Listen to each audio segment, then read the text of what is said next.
크리스천 헤럴드 애청자 여러분 안녕하십니까? 이 새벽을 주님과 2부 정대철 목사입니다. 크리스천 헤럴드는 신문을 시작으로 라디오 그리고 이제는 공중파 TV 채널인 18.88을 통해 텔레비전으로도 함께 하실 수 있습니다. 여러분께서는 라디오에 방송되는 목사님들의 모든 설교를 인터넷 웹사이트 www.chtv1888.org를 통해 다시 들으실 수 있습니다. 오늘 하루도 하나님의 귀한 말씀으로 승리하시기 바랍니다.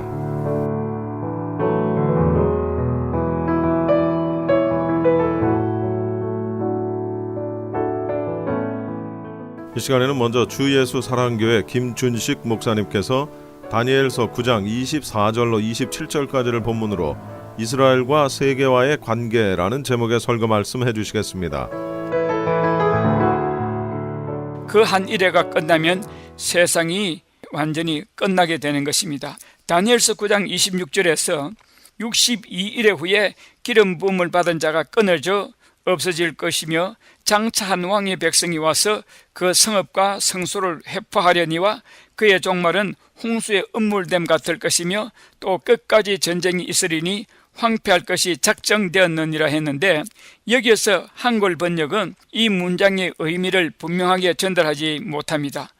그 성읍과 성소를 회파려니와에서 우리 성경 번역은 이 말과 그 뒤에 오는 문장을 연결시키지 않고 문장을 끝내야 했습니다. 성읍과 성소를 회파려니와 그의 종말은 홍수의 음물됨 같을 것이며 대신에 성읍과 성소를 회파리라 하고 문장을 끝내고, 그리고 그의 종말은 홍수의 음물됨 같을 것이라고 이어가야 할 것입니다. 앞의 구절은 로마 황제 디토를 말하는 것이요, 뒤의 문장은 적그리스도를 말하는 것입니다. 앞 구절과 뒷 구절은 2000년의 시간 간격이 있기 때문입니다. 이 두 문장은 주어가 다릅니다. 앞의 구절의 주어는 장차 한 왕의 백성이라 해서 복수입니다. 그리고 이 백성은 로마 황제의 군사들을 말합니다. 뒷 문장의 주어는 NIV 영어 성경에 의하면 전쟁과 황폐가 주어가 됩니다.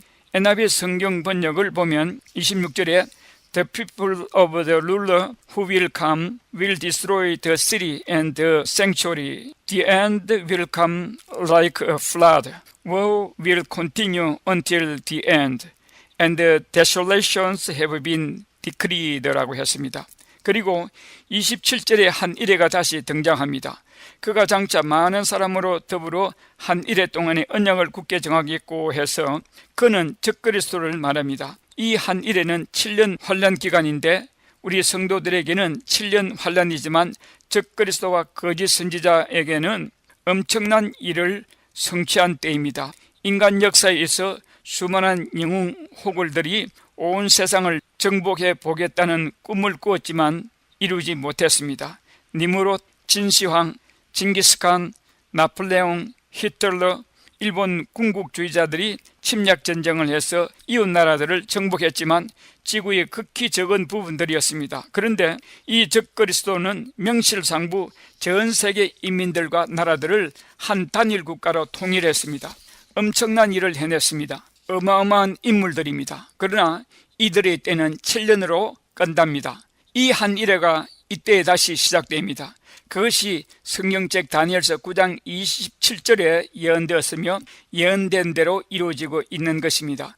다니엘 9장 27절에 그가 장차 많은 사람으로 더불어 한 일회 동안의 언약을 굳게 정하겠고 그가 그 일회의 절반의 제사와 예물을 금지할 것이며 또 잠파여 미운 물건이 날개를 의지하여 설 것이며 또 이미 정한 종말까지 진노가 황폐케 하는 자에게 쏟아지리라 하였느니라 했습니다. 여기에 그가는 적그리스도를 말하며 많은 사람들로 더불어 했는데 여기 많은 사람들은 누구이겠습니까? 70일의 예언이 내 백성과 내 거룩한 성을 위하여 기한을 정한다고 했으니 여기에 많은 사람들은 이스라엘 사람들을 말하는 것입니다. 이 이스라엘 사람들이 적그리스도와 7년 친선 조약을 맺습니다. 그리고 이때의 이스라엘 백성들이 성전을 가지고 있는 것을 알 수 있습니다. 그 이유는 제사와 예물이 있다는 것은 성전이 있다는 것입니다. 모세 오경에서 제사와 예물은 성전에서만 실시할 수 있습니다. 이스라엘 백성들이 서기 70년에 성전이 회파된 이후 제사와 예물을 드리지 못했습니다. 그런데 27절에서 제사와 예물을 드리고 있는 것을 봅니다. 그것은 7년 환란 기간에 유대인들에게 성전이 있다는 것을 보여줍니다. 그런데 이래의 절반이라고 하는데 이것은 후 3년만을 말합니다. 적그리스도가 자신이 하나님이라고 해서 본색을 드러내는 때입니다. 적그리스도가 자신을 하나님이라고 선포하는 것은 하나도 이상하지 않습니다. 인간 역사에 보면은 권세 있는 왕들이 모두 자신이 신이라고 선포했기 때문입니다. 니무롯을 비롯해 느부갓네살 왕, 로마 황제들, 일본 왕이 신이라고 해서 자신을 경비하게 했습니다. 유대인들은 온 세계를 단일 정부로 통일한 적그리스도가 자신들이 기다리고 기대했던 메시아라고 믿게 되었는데, 그때부터 말하자면 후 3년부터 적그리스도와 유대인 사이에 갈등이 있게 됩니다. 유대인들은 적그리스도를 하나님으로 인정할 수 없으므로 경배하지 않으므로 후 3년 반에 들어와 적그리스도가 유대인들에게 극심한 박해를 하는 것입니다. 여기에서 우리가 알아야 할 것은 세대주의적 전천년설에서 말하기를 교회는 환란 전에 휴거되고 유대인들이 7년 환란 속에 들어가 박해를 받게 되고 환란이 끝나면 메시아께서 재림하셔서 적그리스도와 거짓 선지자를 잡아 불못에 가두고 천년왕국을 세우게 되는데 유대인들만을 위한 천년왕국이 될 것이고 유대인들 중심으로 천년왕국을 다스리게 될 것이라는 가르침입니다. 또 이들이 주장하기를 예수님이 초림하셔서 그때에 유대인들이 기대하던 정치적 메시아로서 유대왕국을 세우려고 했는데 유대인들이 거절하고 예수님을 십자가에 못 박아 죽였는데 그것으로 인해 초림 때의 예수님의 유대인 왕국 건설이 실패로 돌아가고 2000년이 지난 이후에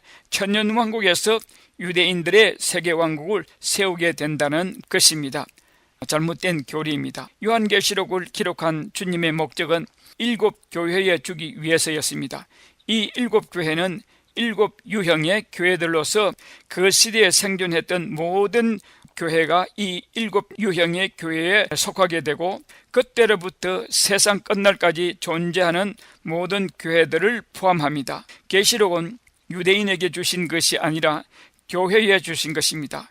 이 교회 안에 유대인이 포함됩니다. 교회와 유대인을 분리해서는 안 됩니다. 예수님은 교회의 머리라고 하셨고 교회는 예수님의 몸이라고 했습니다. 그래서 모든 자들은 교회 안에 들어와야 되고 교회 안에 들어온 자들이 예수님의 몸이 되는 것입니다. 예수님과 한 몸이 되는 것입니다. 교회는 예수님을 그리스도로 믿어 그의 피로 죄씻음 받고 구원받은 자들이 교회입니다. 그러므로 유대인들도 예수 그리스도를 믿어야 구원을 받습니다. 유대인들도 교회 안에 포함되어야 하는 것입니다. 1948년에 이스라엘이 독립되어 국토와 주권을 2000년 만에 회복함으로부터 유대인들에게 맡겼던 구원의 문이 열리게 되었습니다. 그때로부터 유대인의 구원이 계속되다가 7년 환란 기간에 절정을 이룰 것입니다. 이와 같이 이스라엘과 지구의 운명이 함께 이루어져 가고 있습니다.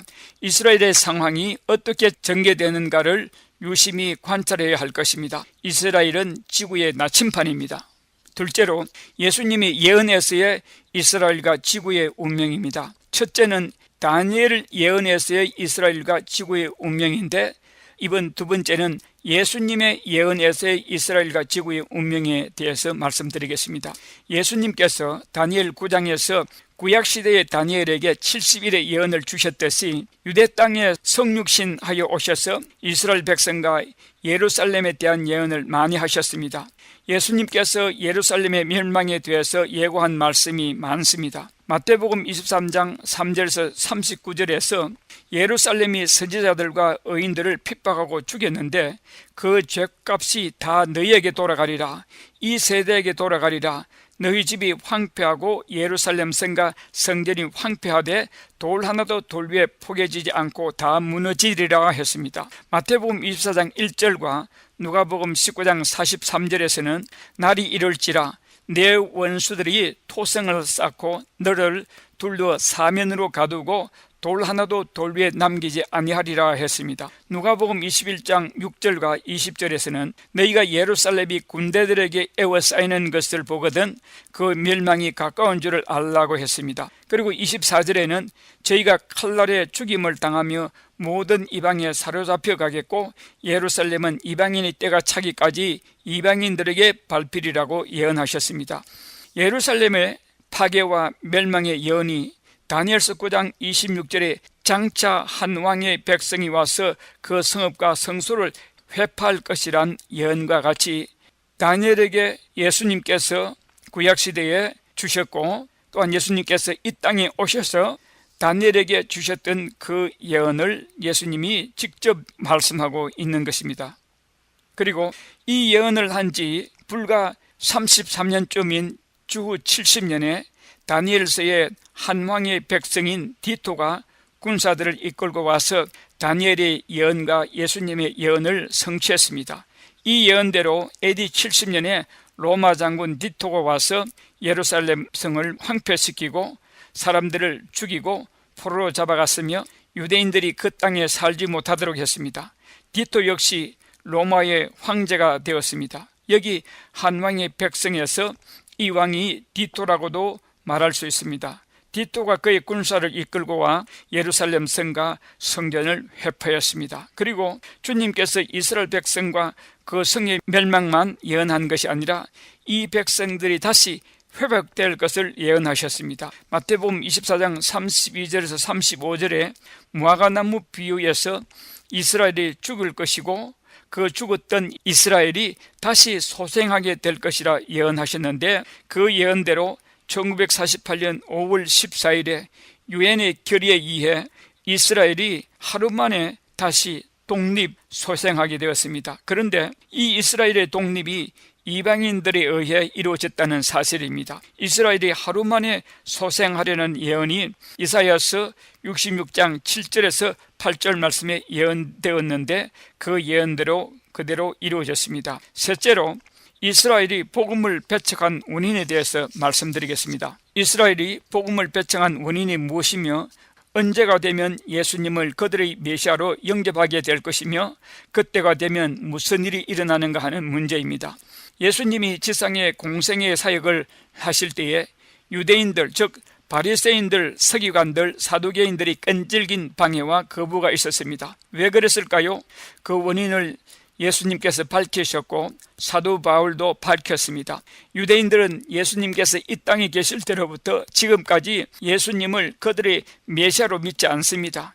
이스라엘의 복음 배척은 하나님의 계획이었습니다. 그 계획은 이방인을 먼저 구원하시고 그 다음에 유대인들을 구원하신다는 순서대로 하시기 위해서입니다. 하나님의 그 계획은 이사야 6장 8절에서 10절에 시작됩니다. 이사야 시대의 남유다인들의 강팍함과 우상숭배와 죄에서 돌이키지 않는 그 상태를 그대로 내버려 두사 하나님이 인류 구속에 사용하셨습니다. 듣기는 들어도 깨닫지 못하고 보기는 보아도 알지 못하게 하여 이 백성의 마음을 둔하게 하며 그들의 귀가 막히고 그들의 눈이 감기게 하셨는데 바로 예수님을 보고도 보지 못하고 예수님의 복음의 말씀을 들어도 깨닫지 못하고 그 마음이 둔하여 질 것이라는 예언의 말씀인 것입니다. 이사야서 6장에서 말씀하신 그 말씀의 대상이 예수님과 예수님의 말씀을 두고 하신 것입니다. 이사야서 6장 8절에서 10절 말씀을 소개하면 내가 또 주의 목소리를 들으니 주께서 이르시되 내가 누구를 보내며 누가 우리를 위하여 갈고 하시니 그때에 내가 이르되 내가 여기 있나이다 나를 보내소서 하였더니 여호와께서 이르시되 가서 이 백성에게 이르기를 너희는 듣기는 들어도 깨닫지 못할 것이요 보기는 보아도 알지 못하리라 하여 이 백성의 마음을 둔하게 하며 그들의 귀가 막히고 그들의 눈이 감기게 하라. 염려하건대 그들이 눈으로 보고 귀로 듣고 마음으로 깨닫고 다시 돌아와 고침을 받을까 하노라 하시기로 했습니다. 그래서 예수님이 이사야서 6장의 이 말씀을 많이 인용하셨습니다. 마태복음 13장 13절에서 14절, 마가복음 4장 12절, 누가복음 8장 12절과 요한복음 12장 40절에서 말씀하셨습니다. 여기 보면 이사야 6장의 말씀을 예수님께서 인용하신 것을 사복음서가 다 말하고 있습니다. 이것은 예수님이 이 말씀을 얼마나 자주 그리고 강조하셨는가 하는 것을 보여줍니다. 모든 성경 기자들이 이 구절을 중요시했다는 증거입니다. 마태복음 13장 14절에서 이사야의 예언이 그들에게 이루어졌으니 일러스되 너희가 듣기는 들어도 깨닫지 못할 것이요 보기는 보아도 알지 못하리라. 이 백성들의 마음이 완악하여져서 그 귀는 듣기에 둔하고 눈은 감았으니 이는 눈으로 보고 귀로 듣고 마음으로 깨달아 돌이켜 내게 고침을 받을까 두려워함이라 하였느니라 했습니다. 여기 내게는 예수님 자신을 말하는 것입니다. 하나님이 이스라엘 사람들의 눈을 감기고 귀를 막으며 마음을 둔하게 하시겠다고 했으므로, 그래서 예수님이 메시아로 오셨는데도 유대인들이 예수님을 메시아로 깨닫지 못하게 하신 것입니다. 예수님은 이 땅에 죽으려 오셨습니다. 예수님이 이 땅에 오셨을 때에 유대인들의 눈이 멀고 귀를 먹게 하시고 마음을 둔하게 했습니다. 그래서 예수님이 행하시는 기적을 보고도 말씀을 듣고도 그 기적의 의미를 깨닫지 못하고 말씀을 들어도 이해하지 못하며 예수님을 메시아로 영접하지 못하고 오히려 십자가에 못 박아 죽였습니다. 그것도 하나님의 섭리였습니다. 유대인들이 예수님을 배척하여 십자가에 못 박아 죽였던 것과 같이 바울 사도가 예수님을 증거하는 복음사역에 끈질기게 유대인들이 방해하고 배척한 것도 바로 그 예언에서입니다.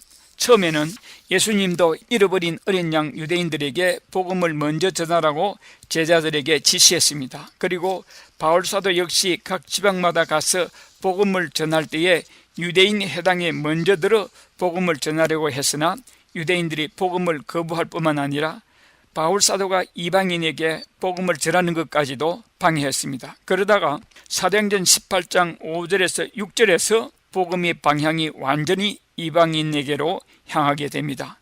고린도에서 유대인의 회당에서 유대인들에게 예수는 그리스도라 밝히 증거하나 유대인들이 대적하여 해방하거늘 바울이 옷을 떨어 가로되 너희 피가 너희 머리로 돌아갈 것이요 나는 깨끗하니라. 이후에는 이방인에게로 가리라 선포하고 그때부터 이방인에게 집중적으로 복음을 전하게 됩니다. 그런데 이 사도행전 18장 5절에서 6절뿐만 아니라 사도행전 28장 26절에서 28절에서도 이사야서의 이 말씀을 인용합니다.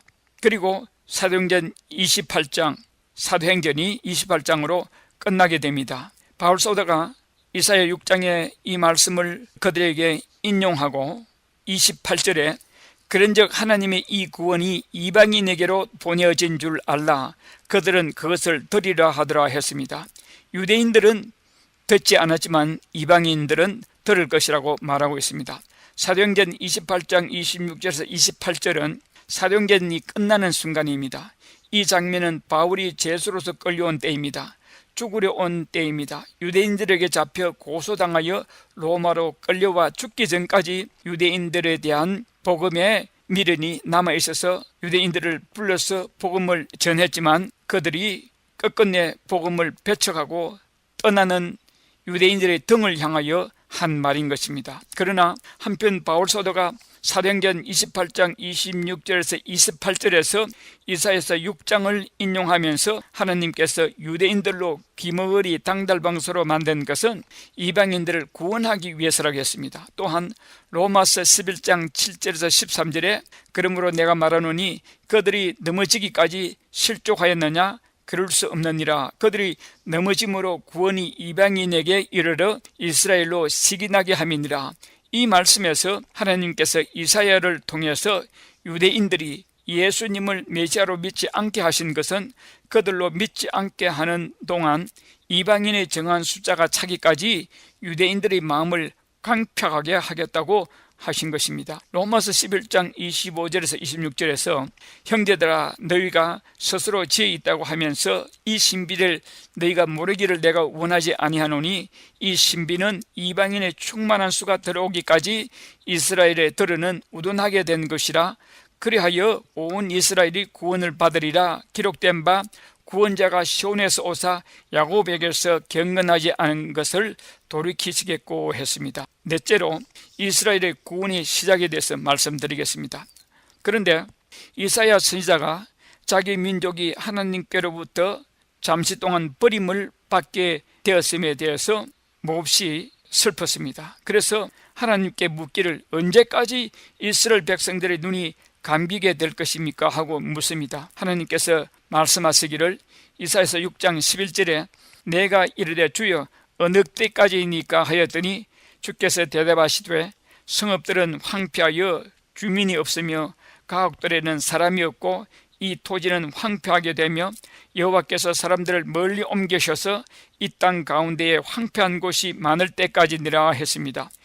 서기 70년에 유다가 로마 군대에 예루살렘이 회파되고 사람들이 많이 죽고 포로 잡혀갈 때를 말하는 것입니다. 서기 70년에 예루살렘이 회파되면서 로마 군대에 의해 이스라엘 백성들은 나라에서 쫓겨나 수천 년 동안 지나는 동안에 이스라엘 땅은 황폐하고 집들은 사람이 없고 토지는 황폐하게 될 때까지 그들의 눈이 감기게 되리라 했습니다.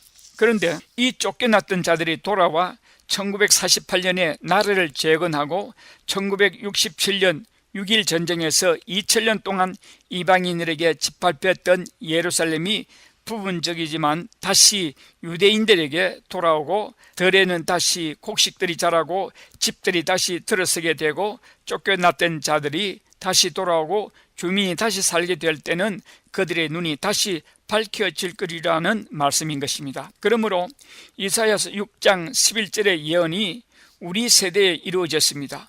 1948년부터 유대인들에게 내려졌던 이사야서 6장 7절에서 8절 말씀, 마태복음 13장 14절에서 16절 말씀의 저주가 풀리고 이들의 귀가 열리게 되고 눈에 비늘이 벗겨지고 예수님이 메시아로 보이기 시작했습니다. 이 성경 말씀들이 오늘날에 이루어지고 있습니다. 지금 이 시대에 유대인들이 그들의 조상들이 죽였던 예수가 그들이 기다리던 메시아였다는 것을 알고 예수님을 그들의 메시아로 인정해가고 있는 시기인 것입니다. 그러므로 우리 세대에 수없이 많은 유대인들이 예수님을 믿게 될 것을 확신합니다. 그런 사실을 로마서에서 설명하고 있습니다. 로마서 11장 11절에 보면 그러므로 내가 말하노니 저희가 넘어지기까지 실족하였느뇨 그럴 수 없느니라고 했는데 11절에서 계속 말씀하시기를 저희의 넘어짐으로 구원이 이방인에게 이르러 이스라엘로 시기나게 함이니라.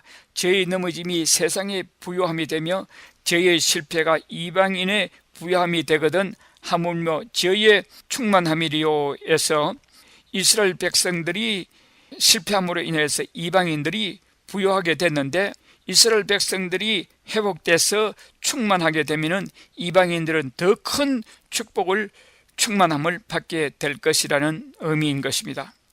로마서 11장 25절에서 이방인의 충만한 수가 들어오기까지 이스라엘의 들어는 완화하게 된 것이라 그래야 온 이스라엘이 구원을 얻으리라 했는데 온 이스라엘이라고 해서 육신의 이스라엘 즉 하나님을 예수님을 영접하지 아니하는 육적 이스라엘 사람까지도 포함하는 것은 아닙니다. 바울사도가 말한 대로 이방인의 충만한 수가 차기까지라 했는데 복음을 듣지 못한 미전도 종족이 수년대로 종결될 것입니다. 지구상에 복음이 땅끝까지 전해지는 지상명령이 성취될 날이 멀지 않았습니다.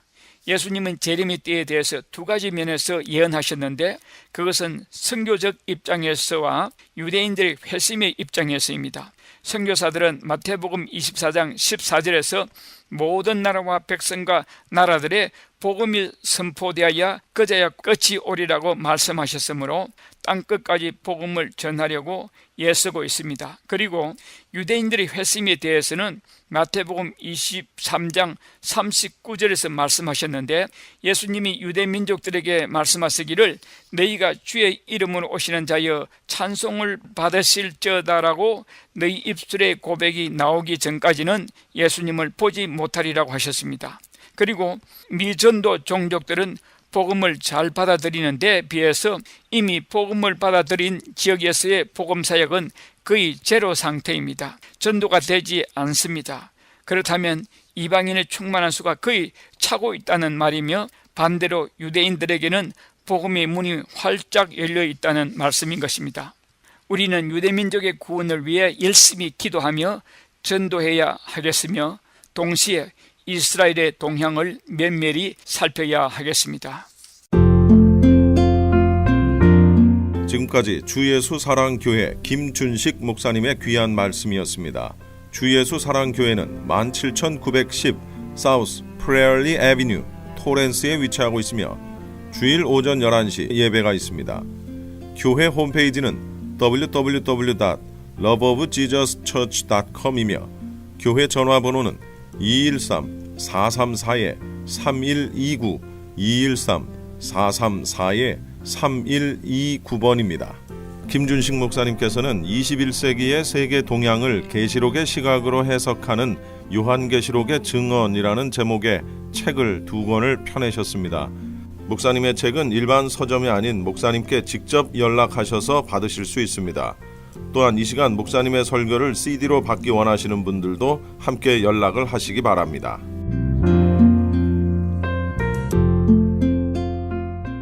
이어서 복음장로교회 김상덕 목사님께서 빌립보서 4장 9절로 13절까지를 본문으로 나는 자족하기를 배웠노니라는 제목의 설교 말씀해 주시겠습니다. 사망의 생각의 추가 있고요, 생명의 생각의 추가 있습니다. 어느 생각을 얹으면 내가 불행에 빠지고, 어떤 생각을 얹으면 내가 불행에 빠지지 않고 하나님이 주신 평강과 주 안에서의 기쁨을 누릴 수 있는가가 여기에 결정이 됩니다. 자, 7장 1절부터 나오는 남을 비판하는 것에 대한 말씀인데 3절에 보시면은 눈의 티에 대한 설명이 있습니다. 티. 내 눈에 있는 티는 작게 보이고 남의 눈에 있는 티는 들보처럼 보인다, 그 말씀이에요. 같은 티인데 왜 나는 작게 보이고 형제의 것은 왜 크게 보일까? 추를 다른 것으로 얹었기 때문에 그렇습니다.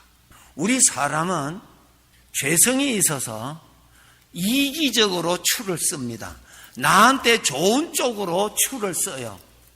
그렇게 해서 내가 좋은 쪽으로, 내 이기적으로, 인간의 마음은 뇌물을 먹은 것처럼 내 쪽으로 기울어져 있습니다.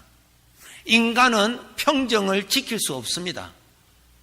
뇌물을 받은 것처럼 한쪽으로 기울어져 있습니다. 우리 모든 사람은 나 쪽으로 기울어져 있습니다. 하나님만이 기울어져 있지 않습니다. 그래서 어떤 문제를 만나면 전부 다 이기적으로 추를 얹어버립니다. 그것이 육신의 생각이에요. 나의 허물은 육신의 생각을 넣었기 때문에 나의 생각은, 나의 허물은 작게 봅니다. 나의 생각은 아주 작게, 별것도 아닌데 이렇게 합니다. 남의 허물은 육신의 것을 얹어서 크게 보아봅니다. 와, 그럴 수가 있나? 자기 것은 별것 아닌데 이렇게 봅니다. 왜? 추를 다른 것으로 쓰기 때문에 그렇습니다. 하나님께서 주신 생애는 복되게 살아라고 선물로 주신 생애인데 내가 추를 잘못 씀으로 인해서 복되게 살 수 없다는 것을 아셔야 됩니다. 하나님이 주신 복을 복되게 살아야만이 하나님이 기뻐하시지, 우리가 불행하게 살면 하나님이 기뻐하시지를 않고 하나님의 영광을 가리우게 되는 것입니다. 하나님은 복되게 살아라고 생애를 주셨어요. 오늘 보면 빌립보서 4장 11절에 보면은 사도 바울에게 궁핍도 있었고요, 비천함도 있었고요, 배부름도 있었고요, 좋은 것도 있었고 안 좋은 것도 있었고요, 남에게로부터 무시를 당하는 일도 있었고요, 대우도 받는 일도 있었지만은 그러한 가운데서 하나님이 주시는 복을 누리고 살았는데 왜 그렇게 살 수 있었느냐? 자족할 줄 알았다, 조정할 줄을 알았다. 육신의 생각을 얻는 것이 아니라 하나님이 주시는 생명의 생각을 얹어서 하나님이 주신 평강을 잘 유지하면서 살 수 있었다는 거예요. 남의 허물을 볼 때 그 허물이 육신으로는 크게 보입니다. 그럴 때에 나에게 추를, 어떤 추를 넣어야 되느냐?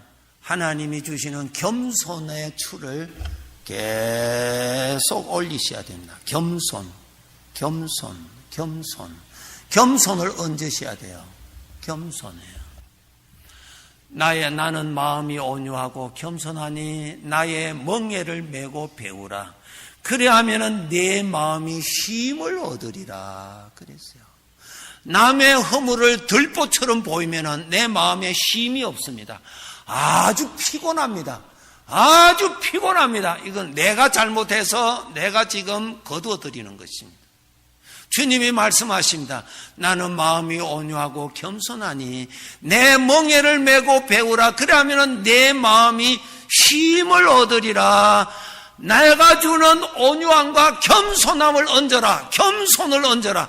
겸손한 마음을 가져라. 겸손을 얹으면은 남의 허물에 들보처럼 보이는 것이 점점 줄어들고, 하나님 앞에 보이는 나의 허물을 많이 쌓으면은 내 눈에 보이는 형제의 허물은 별것이 아니게 저울질로 나타난다는 사실이에요.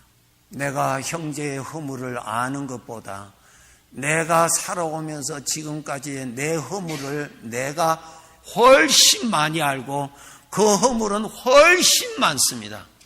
그 허물을 저울에 달아두면은 형제의 허물은 아무것도 아니라, 육신의 생각의 추와 생명의 생각의, 사망의 생각의 추와 생명의 생각의 추, 어느 생각의 추를 사용할 것인가에 따라서 결과가 판이하게 달라진다는 것입니다. 나의 삶이 피곤한 이유는 하나님이 주신 이 추를 쓰면서 힘든 인생을 평강으로 하나님이 주시는 기쁘게 살아랐고, 하나님이 주시는 생명의 생각의 추를 사용하지 아니하고 죄가 준 육신의 생각의 추를 드니까 나는 피곤하고 나는 피곤해지고 피곤해진다, 그 말씀이에요.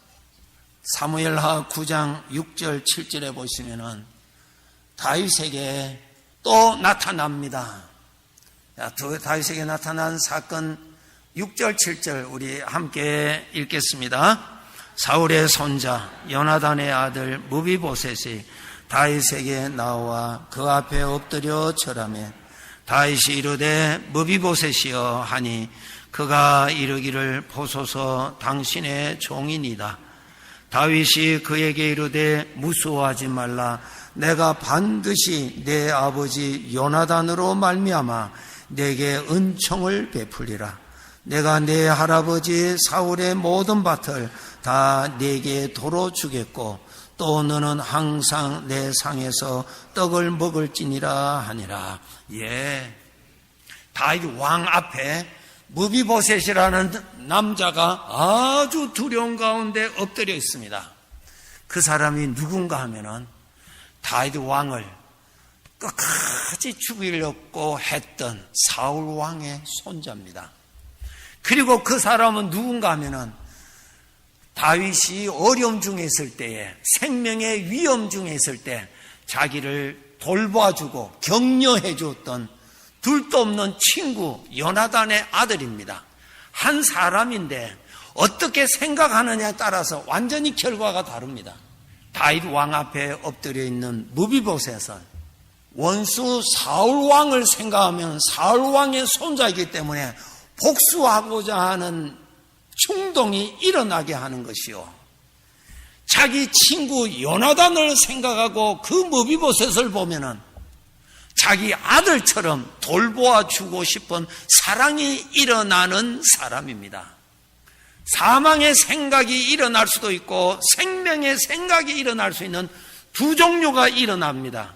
어느 것을 선택할 것인가? 각자 내가 선택해야 됩니다.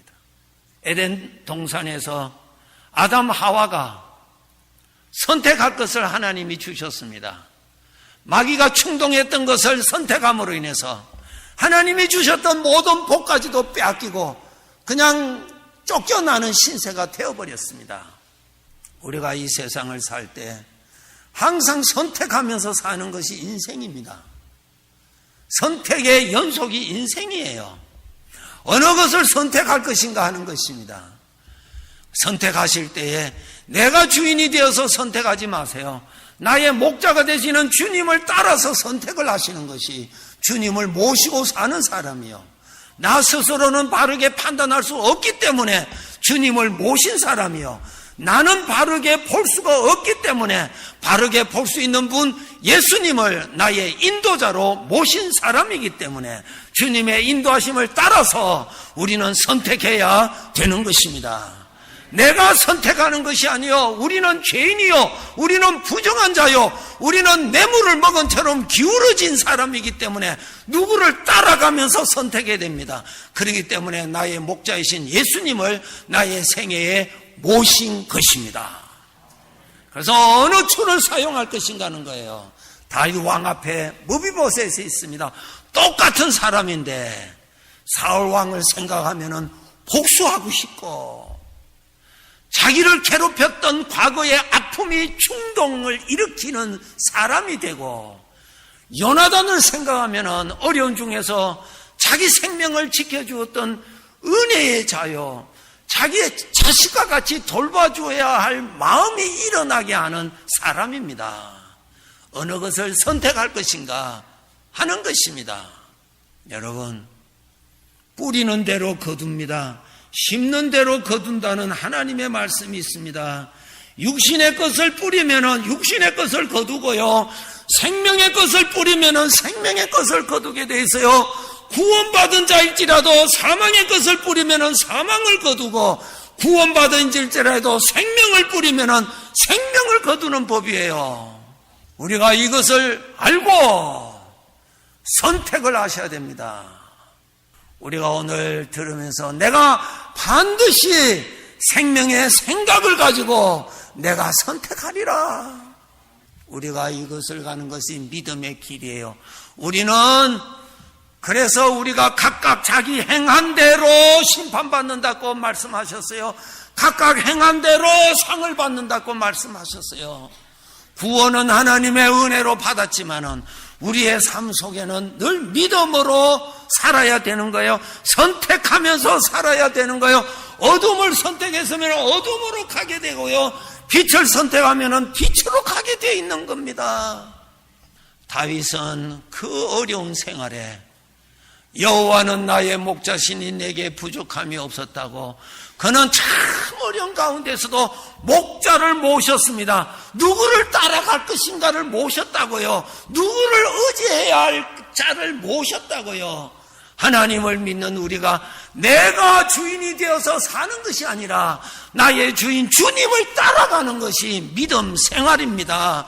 주님이 주시는 생각을 따라가는 것이 믿음 생활이에요. 우리는 왜 주님을 모셨나요? 나는 죄인이기 때문에 주님을 모신 것입니다. 무슨 뜻이에요? 죄인은 스스로 의의 길을 알 수도 없고, 죄인은 스스로 하나님의 것을 깨달을 수도 없고, 스스로 갈 수도 없는 자이기 때문에 예수님을 구주로 모신 것입니다. 그렇기 때문에 우리가 그러한 것이 있을 때에 내 마음에 육신의 것을 충동질하는 사울 왕을 생각하여서 복수하는 자가 아니라 나의 마음에 사랑을 주고 은혜를 기억나게 해서 그에게 은혜를 베풀고자 하는 마음을 충동질하는 생명의 생각을 품어서 우리가 선택해 나가야 될 것입니다. 이것이 범사에 우리 살아가는 자족하는 생활이 되는 것입니다. 세 번째로 요셉의 생활에 대해서 말씀을 드리겠습니다. 요셉도 선택의 앞에 있습니다. 창세기 45장에 보시면은 요셉이 애굽의 총리가 되었어요. 41장에서 총리가 됩니다. 창세기 41장에서. 그리고 세월이 7년 지난 다음에 자기 앞에 형들이 자기 앞에 엎드렸습니다. 창세기 45장에 요셉이 말합니다. 나는 요셉입니다. 형들이 애굽에 판 요셉입니다. 자기를 소개해 줍니다. 그런데 요셉은 참 귀한 사람이요, 훌륭한 사람이요. 형들을 생각을 하면은 형들이 자기를 미워했지요, 죽이려고 했지요, 노예로 팔았던 자지요. 그러면서 조롱했던 자들입니다. 그것을 생각하면은 그 속에서 얼마나 복수하고자 하는 죄가 충동을 받겠어요. 내 속에 있는 죄가 충동받아요. 꼭 아셔야 돼요. 내가 어떤 생각을 함으로 인해서 내 안에 있는 죄가 충동을 받는지, 내가 어떠한 생각을 함으로 인해서 내 안에 계시는 성령님의 은혜가 일어나는지 구분하셔야 됩니다. 꼭 구분하셔야 됩니다. 믿음 생활 하셔야 되는 거예요. 어떤 생각을 하면 죄의 것이 충동이 일어나는지, 교만이 일어나고 남을 무시하고 남을 멸시하고 자기를 교만케 하는 충동이 일어나는 생각은 죄에서 오는 것입니다. 그것은 나를 불행케 하기 위한 유혹이라고 하는 사실을 우리 아버지가 항상 말씀하고 계십니다. 요셉 앞에 형들이 나타나서요, 22년 만에 나타났습니다. 22년간 주마등과 같이 생각이 일어날 때 그 마음에 얼마나 육신적인 것이 충동이 일어나겠어요. 그런데 45장에 읽어보면요, 요셉이 그것을 바라보지 않았어요. 무엇을 바라본 줄 아세요? 형들이여 나를 팔았지만은 나의 하나님께서 함께 하셨고, 나의 하나님께서 나를 보호해 주셨고, 나의 하나님께서 지켜주셨고, 나의 하나님께서 길을 열어주셨고, 나의 하나님께서 총리로 세우셨고, 하나님께서 하실 일을 두셔서 형들을 만나게 하셨습니다. 하나님의 은혜를 모을 줄 알았습니다. 하나님의 은혜를 생각할 줄 알았습니다. 하나님의 은혜를 쌓을 줄 알았습니다. 훌륭한 사람이에요. 하나님의 은혜를 생각할 때 성령의 감동이 일어나는 법이에요. 예. 여러분, 우리가 찬송할 때 성령의 감동이 일어나죠. 기도할 때 성령의 감동이 일어나죠. 은혜를 나눌 때 성령의 감동이 일어나죠. 오늘 구역예배가 있습니다. 은혜를 나누어서 성령의 감동을 받기 위해서 모이는 거예요. 우리 친교하기 위해서 모이는 거 아니에요. 성령의 감동을 받기 위해서 모이는 겁니다. 성령의 감동으로 사는 사람이거든요. 성령의 감동이 아니고서는 믿음을 지킬 수가 없는 것입니다. 그런데 우리가 육신의 것을 생각하면은 육신의 충동이 일어나고 죄의 충동이 일어나는 것입니다. 이것은 하나님께서 금하신 것이라는 것을 우리가 너무나 잘 알고 있습니다. 요셉이 형들을 복수하지 않았습니다. 훌륭한 사람이지요. 요셉은 형들이 자기에게 베풀었던 것을 많이 쌓아두는 것보다 이쪽 저울의 추를, 그 어려운 가운데서도 나를 철저하게 지켜주셨던 무한하신 하나님의 은혜를 더 많이 쌓을 줄 알았기 때문에, 그 은혜가 너무 컸기 때문에 형들이 자기에게 대했던 것은 작게 보인 것이다.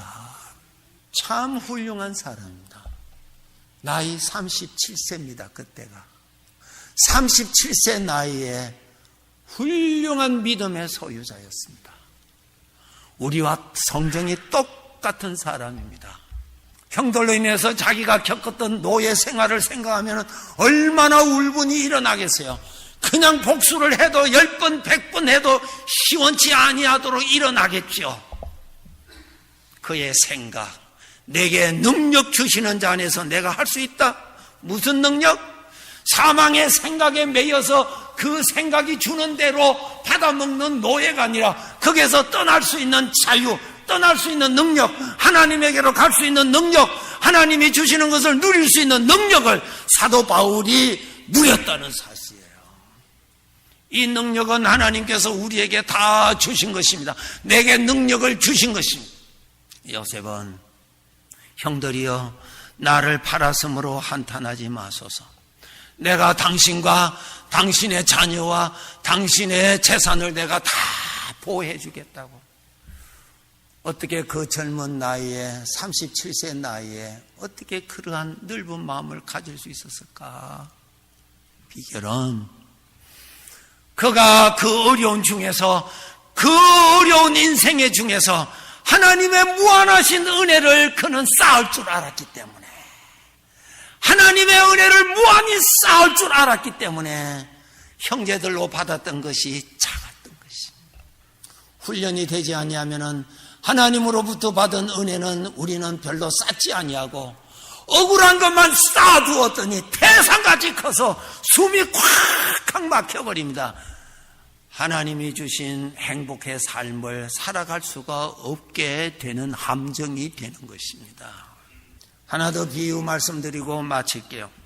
마태복음 18장 23절부터 보시면은 1만 달란트 빚 탕감받은 자에 대한 예수님의 비유가 있습니다. 1만 달란트를 탕감을 받았습니다. 1만 달란트라는 말은 한 10,000년 정도를 노동을 해야 갚을 돈입니다. 어마어마한 돈입니다. 자기가 평생 자기 전 집안 식구들이 다 노예로 살아도 갚을 수 없는 어마어마한 돈을 탕감받았습니다. 다 그냥 주인이, 왕이 다 그냥 없는 것으로 다 삭제해 줬습니다. 그 사람이 나와서 그 주인 앞에서 탕감받고 나와서 누구를 만나는가 하면은 자기에게 100데나리온 3개월 노동하면은 갚을 수 있는 그 가치입니다. 100데나리온 빚진 자를 만납니다. 100데나리온 갚아라고 이 사람이, 탕감받은 자가 그 자기 친구 100데나리온 받을 것이 있어서 100데나리온 갚아라고 합니다. 못 갚으니까 옥에 가둬버렸습니다. 왕이 그 소식을 듣고 이 사람을 불러서 말합니다. 네가 나에게서 받은 탕감이 얼마냐? 여기에서 우리 생각해야 돼요. 여러분, 우리가 이웃의 허물을 용서하는 것이요, 무엇인 줄 아세요? 나에게 허물을 용서해 주신 하나님 앞에 보답하는 것입니다. 내가 잘나서 하는 거 아니에요. 아니에요. 보답하는 것입니다. 하나님 감사합니다. 용서해 주셔서 감사합니다. 이 말은 누구나 다 할 수 있다는 거예요. 다 할 수 있다는 거예요. 주님의 말씀에 이 말씀이 있죠. 너희가 입으로는 주여 주여 하지만 마음은 나를 그렇게 부르지 않는다. 예, 감사합니다는 다 할 수 있다는 거예요. 정녕 하나님 앞에 감사할 것이 무엇인가? 주님의 이름으로 허물을 용서해 주는 것이 주님 앞에 보답하는 것이라는 것입니다. 베드로가 주님 앞에, 주님, 나의 형제가 7번 나한테 이렇게 또 실수를 했는데 내가 7번 용서해 주면 되겠습니까? 그래, 7번까지만 하면 되겠나? 너 나에게 용서를 몇 번 받았지? 70번을 7번이라도 더 용서해 줘야 돼. 왜? 그것이 나에게 보답하는 것이니까.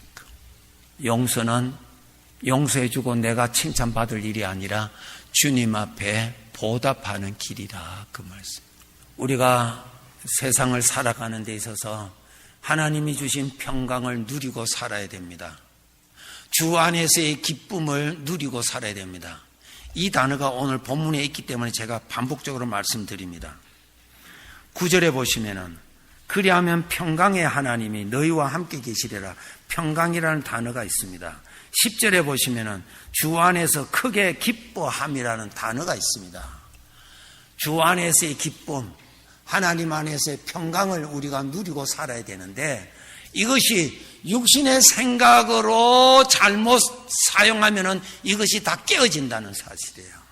우리 하나님 앞에서는 인생이란 하나님 앞에서 용서받으면서 사는 것입니다. 그러니까 우리는 이웃에게 용서해 주면서 살아야만 하는 사람이라는 거예요. 오늘 말씀을 맺겠습니다.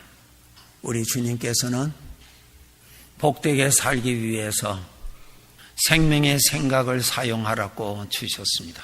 우리는 죄의 것을 사용하는 습관이 되어 있기 때문에 항상 깨어서 잘 사용해야 합니다. 깨어있지 아니하면 나도 모르게 육신의 것을 사용하여서 주께서 주신 평강과 기쁨을 깨뜨려지게 된다는 것입니다. 선택하면서 인생을 삽니다. 하나님이 주시는 평강과 기쁨을 누리면서 살아야만 합니다. 육신의 추를 사용함으로 인해서 그 균형이 깨뜨려지는 그런 삶이 되지 않도록 하나님의 은혜를 생각하고 아침에 일어나셔서 하루를 시작하실 때 하루를 시작하게 하신 주인 되시는 하나님을 인정하시고 감사하시고 저녁이면은 하루를 마무리하실 때 반드시 오늘 삶 속에 하나님이 베풀어 주셨던 은혜들을 최대한으로 찾아 모으십시오.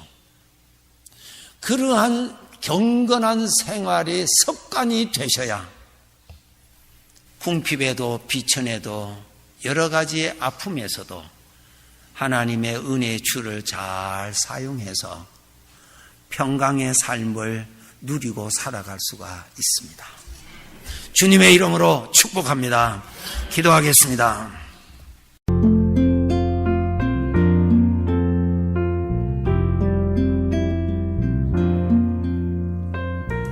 지금까지 복음장로교회 김상덕 목사님의 설교 말씀이었습니다. 복음장로교회는 1751 웨스트 라하브라 블루버드 라하브라에 위치하고 있으며 교회에 대한 안내나 신앙상담은 562 지역번호 694-6214 562-694-6214로 문의하시기 바랍니다. 알려드리는 말씀입니다. 아주사 나우라는 주제로 캘리포니아 부흥을 위한 전 도시 총력 전도 집회 및 다민족 연합 기도회가 오는 4월 9일 토요일 오전 9시부터 LA 메모리얼 콜리세움에서 열립니다.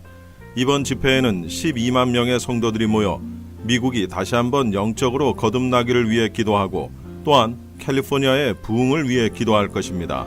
이번 집회에서는 한인교회가 오전 7시부터 9시까지 대회의 첫 시간에 기도의 물꼬를 트는 역할을 맡았습니다. 한인 성도들의 기도와 함께 많은 참여를 바랍니다. 이번 집회와 관련해 좀 더 자세한 내용은 전화 213-598-5323 213-598-5323 상임 총무이신 강영수 목사님께 문의하시기 바랍니다.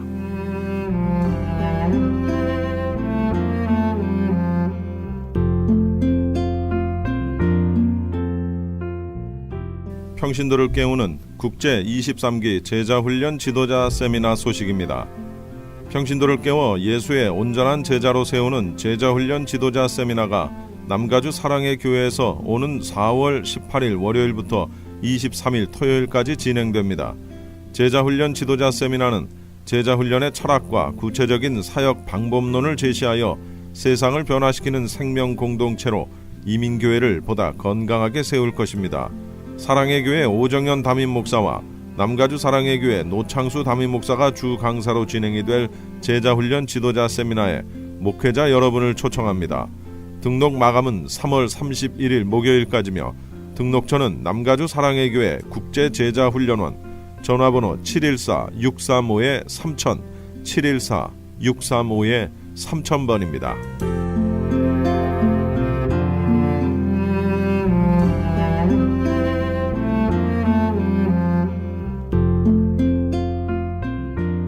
크리스천 헤럴드는 38주년을 맞아 한결같이 지켜주신 하나님께 감사를 드리며 한 영혼이 천하보다 귀하다는 하나님의 말씀으로 한 영혼이라도 복음을 듣고 주께 돌아오기를 간절히 기도하는 마음으로 미디어 선교 사역의 역할을 감당하고 있습니다. 이러한 선교 사역의 역할을 감당하는 크리스천 헤럴드는 성도님들의 기도와 격려 그리고 후원이 필요합니다. 여러분 한 분 한 분이 참여할 때 저희 크리스천 헤럴드는 큰 힘을 얻고 이 일을 계속 감당할 수 있습니다. 사랑하는 성도님들의 후원을 간절히 기다립니다. 후원 방법은 일시금으로 특별 후원금 그리고 매달 10불의 천사 후원금이 있습니다. 여러분의 많은 참여를 부탁드립니다. 자세한 안내는 크리스천 헤럴드 213-353-0777 213-353-0777번으로 하시기 바랍니다.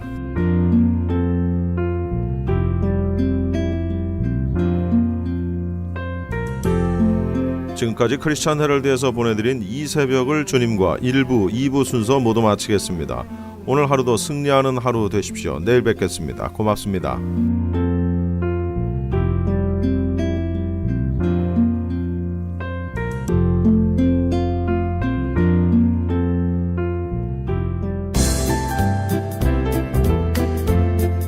건강 칼럼.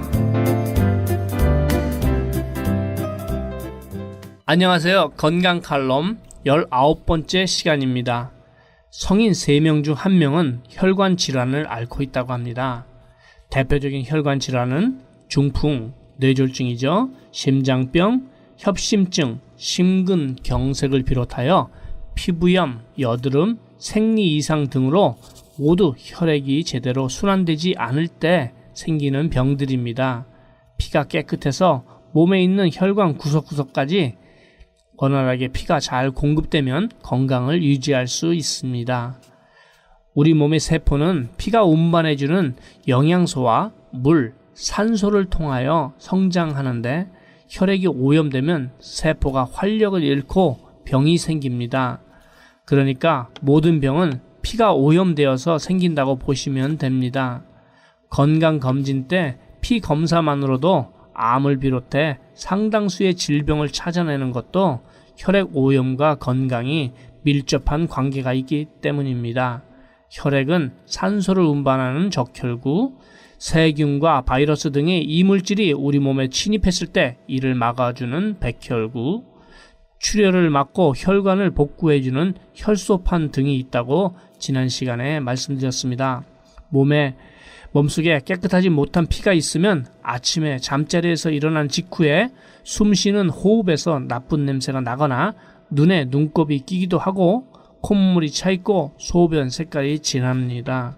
혈액순환의 첫 출발점은 심장이고 심장 좌심실에서 한번 수축할 때마다 약 70ml의 혈액은 심장과 바로 연결되어 있는 대동맥을 거쳐서 소동맥을 지나 말초신경을 타고 흐르고 다시 소정맥, 대정맥을 통하여 심장 우심방으로 돌아옵니다.